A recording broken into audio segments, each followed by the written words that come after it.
الحمد لله وحده والصلاة والسلام على من لا نبي بعده.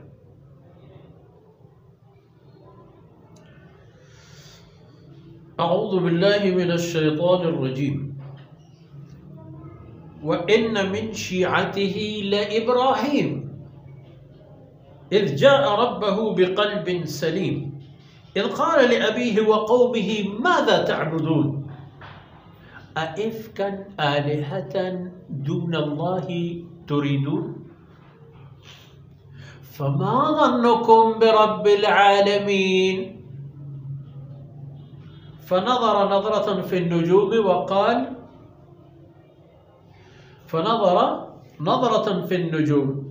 فقال إني سقيم.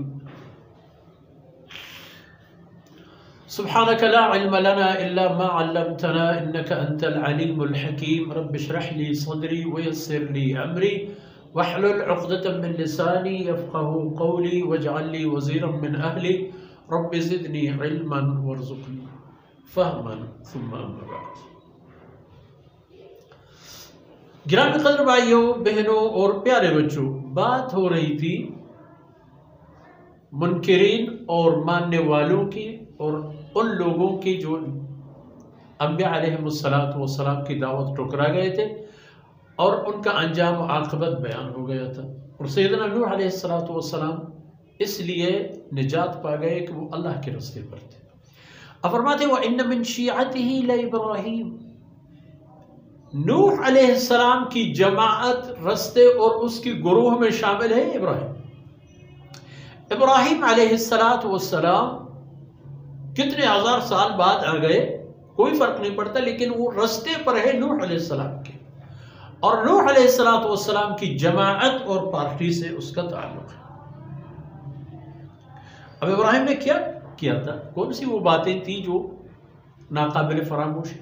اذ جاء ربہ بقلب سلیم، اس وقت کی بات ناقابل فراموش بات ہے جب وہ اپنے رب کے بارگاہ میں ایسے حاضر ہوئے کہ اس کے دل ہر طرح کی شرک، کفر، نفاق سے پاک، اللہ کی وحدانیت اور اللہ کے رضا سے بھرپور مالا مال دل لے کے وہ اللہ کے سامنے سر و سجود ہو رہے تھے. قال، اور اس وقت کی باتیں دیکھ لینا کہ جب اس نے فرمایا، ابراہیم علیہ السلام نے فرمایا لِأَبِيهِ، اپنے والد سے، وَقَوْمِهِ، اور اپنی قوم سے.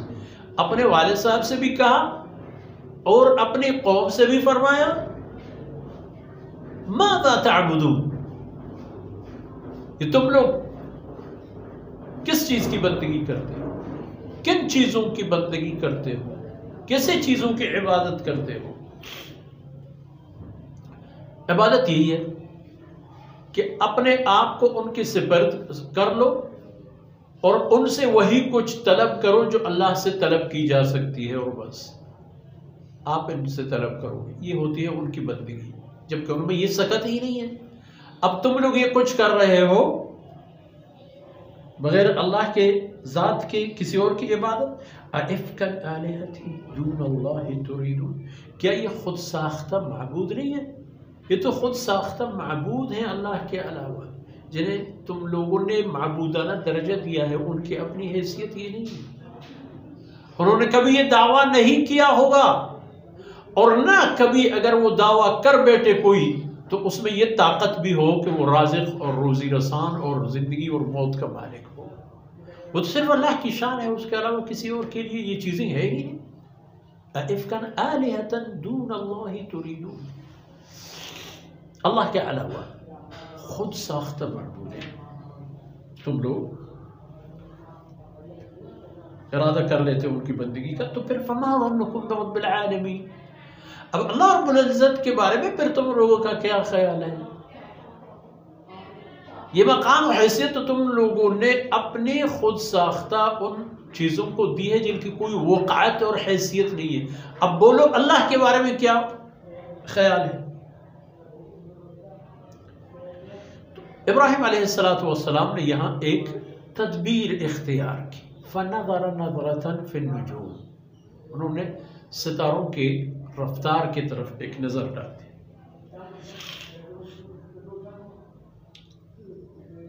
اور پھر اپنے لیے فرمایا کہ انی سقیم، میری طبیعت ناساز ہے، میں کچھ الگ تلگ رہوں گا آپ لوگوں سے۔ خیر یہ بات ہے قرآن کریم میں ابراہیم علیہ السلام کی یہ بات اور بتوں سے متعلق ان کے فرمودات اور لوگوں کے خیالات متعدد انداز میں آئے ہیں، چونکہ قرآن کریم کوئی قصہ گوئی داستانی کتاب تو نہیں ہے، وہ ان نکات کی وضاحت فرما دیتا ہے جو قوموں کے عروج اور زوال کے سبب بنے۔